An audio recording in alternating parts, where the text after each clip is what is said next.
A gente teve muita pergunta sobre Enem, sobre como se preparar para o Enem. Algumas perguntas eram muito conteudísticas e daí você entra e procura videoaula X, tá? Mas algumas eu achei Tem até uns canais ímpares. Exemplo, como é que a gente aprende matemática sozinho? Estuda sozinho matemática pro Enem. Eu acho que você pode primeiro alencar as suas dificuldades. Quando você vê quais são as suas dificuldades, você tem que trabalhar em cima delas. Se for dificuldades com matemática básica, tem que trabalhar com matemática básica, tem que trabalhar com o básico mesmo. Você tem que saber as propriedades básicas. Se você não souber as propriedades básicas, não adianta você passar direto para uma questão do Enem. Então é a base primeiro. Porque uma questão do Enem é uma questão contextualizada, você tem que saber mais de um conteúdo. Geralmente é mais de um conteúdo. Então não dá para você resolver se você não tiver o básico. Quando o aluno vai estudar sozinho, eu acho que a primeira coisa que eles têm que valorizar é justamente essa hierarquia de conteúdos. O segundo é a leitura. Falando de inglês mesmo, se tu aprender a ler, você resolve matemática. Se você aprender a ler, você resolve geografia, você resolve biologia. Química. Então, aprenda a ler questão, pare, leia, interprete. Se você tem problema de interpretação, começa com o livro básico e vai ler. Você aprende a ler lendo. Mas existem conteúdos X que os alunos precisam ter na veia, assim, para se dar bem no Enem. Qual o conteúdo que mais cai no Enem, você sabe dizer? Eu diria regra de 3, vou falar também. Regra de 3, mas é um dos que cai muito. Regra de 3, aritmética, né? Geometria também cai. Geometria plana, né? Principalmente. É porque o Enem também é bem contextualizado, eles usam esse negócio do contexto. Tipo, a questão, você precisa saber a distância de uma escada para a reforma de não sei quem. Aí você tem que fazer lá a Pitágoras, mas então... Eu acho assim, grande parte dos conteúdos do Enem estão no ensino fundamental. Concordo, total. Se você faz um ensino fundamental bom, maneiro, você consegue se dar bem. E retomar, eu lembro que eu estava estudando para o Enem, eu queria fazer medicina na época, não fiz, obviamente, você deve ter percebido a situação. E um professor disse para mim, faça o seguinte, pegue o livro do 9º ano e faça ele cabo a rabo, passa tudo. Daí, pegue o livro do 7º ano, que é polinômio, sétimo. cabo a rabo, sabe? E foi o que me deu forças. Porque no 9º ano, no de ciências, eu tinha iniciação de química e física. A mesma coisa que rolou antes, mas muito parecida, eu tinha uma dificuldade extrema com física. Física e química sempre foram disciplinas, mas física foi uma que eu consegui recuperar. Eu tive um professor maravilhoso, ele chegou motoqueiro, tal, todo irado. E ele disse assim, Felipe, você tem muito problema com física. Pega um livro do 9º ano e estuda a matéria de física por ali. Aprende a fazer vetores, aprende a fazer isso, daí volta. Sabe? Eu não vou te cobrar esse bimestre a gente vai retomar antes, porque não tem jeito. Eu fiz isso e eu fui pra sala dele e eu passei essa melhor. E fechei a prova de física da UFRN. Que legal. E na época o vestibular foi maneiro. E considerei fazer graduação em física. Mas eu acho que esse é o problema mesmo. A gente tem um estudo muito voltado, muito mecânico. Não que a gente tem, né? Muitos nós tivemos esse estudo muito mecânico. Estudava pra fazer a prova. Eu mesmo estudei muito pra fazer prova de matemática. E acaba ficando lacunas. Porque pra mim tem muitos conteúdos que eu acabei não fixando. E aí quando você chega com um conhecimento mais complexo, como no ensino médio, ou como estatística no ensino superior, faz falta. Sim. Faz muita falta. Então, realmente, começar pela base é essencial. E, de certa forma, também não te ensinam como estudar. Não tem como não entender. Não te ensinam como estudar. Tipo, ninguém fala, tipo, se você... é só falar, estudem. Existe diversidade no ensino de matemática? Exemplo, se eu for ensinar um conteúdo de humanas, a pessoa pode ler um livro, ver um podcast. Na matemática, qual seria essa diversidade? Tem muitas. Você pode fazer situações-problema, envolver um conteúdo através de situações problema e através disso dar o conteúdo. Eu posso trabalhar através de jogos, posso trabalhar através de filmes também. Tem uma diversidade, tanto quanto as outras disciplinas. E o aluno que vai estudar sozinho, pra onde que ele vai? Eu gosto assim, de videoaulas, mas tem videoaula. Mas tem gente que não consegue. Tem aluno que eu já vi, professora, eu não consigo por videoaula. Mas assim, então eu acho que primeiro o aluno tem que ler o conteúdo que você vai. Você não consegue fazer um conteúdo se você não souber a teoria dele. Você precisa ler o conteúdo. Depois que você lê o conteúdo, você vai observar um exercício feito. Depois que você viu esse exercício feito, você vai tentar. Você não vai olhar a resposta e vai tentar resolver ele novamente. Resolveu ele novamente, você vai tentar resolver o segundo exercício sem olhar a resposta. Só que um segundo exercício muito parecido com o anterior. Então, através da repetição, não só a repetição, né? O aluno também tem que saber o conteúdo, tem que saber a teoria. Então, através da repetição, eu acho que ele pode suprir essa necessidade. Atingir, né?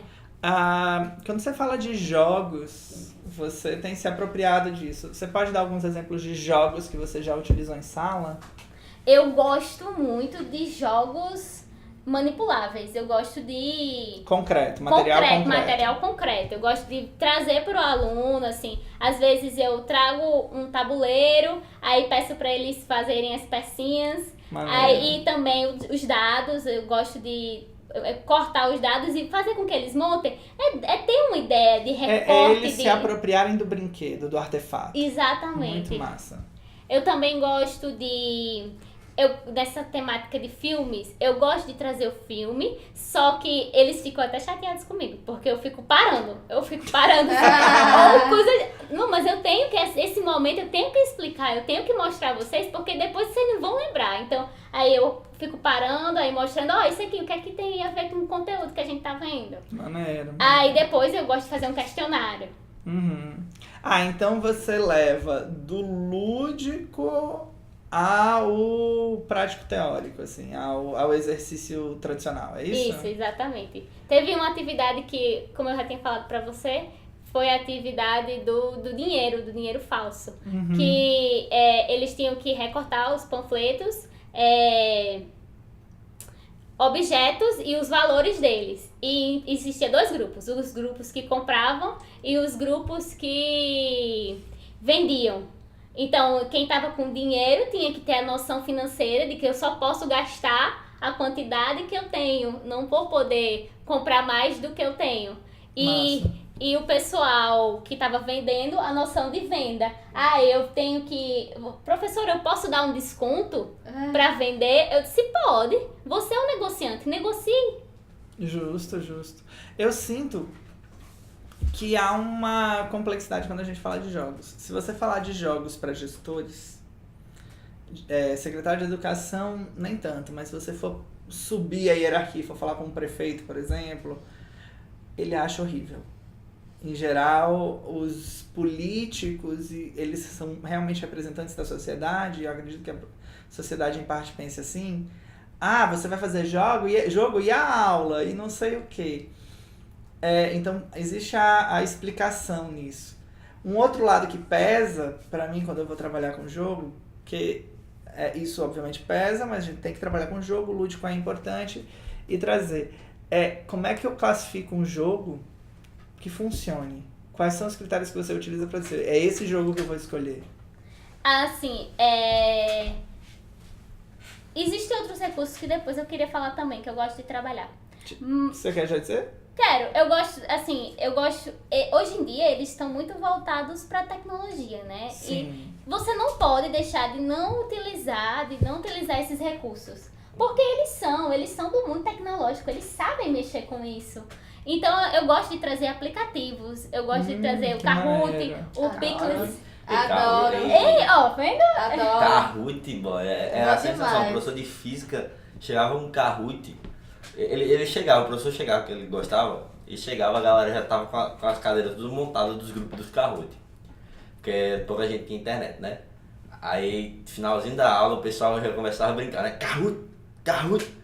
Começava a repetir e era a sensação. Todo mundo estudava pra poder... Pra poder ficar a pontuação. Eu gosto muito de Socrative, que é parecido com um Kahoot, mas com que questões fica mais aparecendo complexas. o caminho, né? Eu também Muito gosto, bom. muito bacana.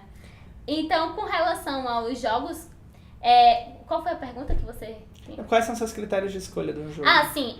No caso, eu gosto de dar o conteúdo. Eu não gosto de aplicar o jogo antes de dar o conteúdo. Tem gente que gosta, que acha que tem até um tipo de metodologia. Mas eu não gosto. Eu, particularmente, eu gosto de dar o conteúdo. Aí, eu explico o jogo antes. E após, eles vão jogar. Depois, eu tento fazer uma retomada com eles, com algumas questões relacionadas ao jogo, pra ver se realmente deu certo. Uma vez eu fiz um jogo com potenciação. Eles estavam com muita dificuldade com potenciação. Era jogo da memória. Só que você tinha o número e o resultado da potência. E a potência. Eles não conseguiam achar porque eles não sabiam a potência. Então, o jogo não funcionou. Entendeu? Então, o que é que eu fiz? Não, peraí, vamos explicar, eu vou reforçar. Aí eu peguei, fiz uma aula com todas as potências e saí perguntando a ele. Aí, na outra aula, eu apaguei. Vamos jogar agora. Deu certo? Funcionou. Tu usou o processo de memorização, repetição, e daí depois você foi pro exercício. Eu concordo com você. Determinados jogos, obviamente, eles funcionam como brainstormings. Mas quando não é o caso, você tem que dar o conteúdo antes, senão você breca o exercício.